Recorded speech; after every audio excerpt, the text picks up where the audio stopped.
Breaking news చూస్తున్నాము. Shamshabad airport లో high tension. IndiGo విమానానికి ప్రమాదం. గాల్లో ఉన్న విమానాన్ని ఢీకొట్టిన పక్షి.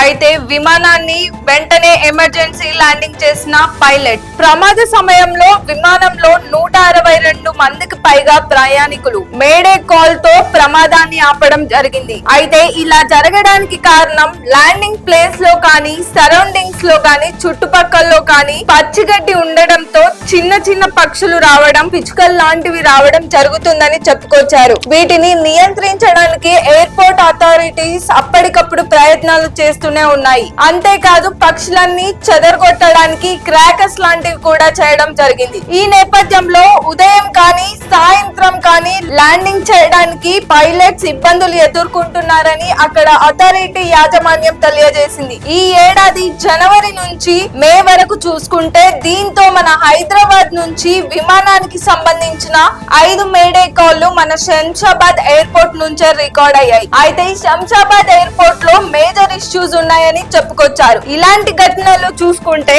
2022లో 92 ఘటనలు జరిగాయి. అదే విధంగా 2023లో 136, 2024లో 144. అయితే ఇది విమానీయ భద్రతను ఆందోళన కల్పించే విషయం అనే చెప్పొచ్చు. మరిన్ని అప్డేట్స్ కోసం చూస్తూనే ఉండండి RLR టీవీ. వీడియో నచ్చితే లైక్ చేయండి, షేర్ చేయండి, సబ్స్క్రైబ్ చేయండి.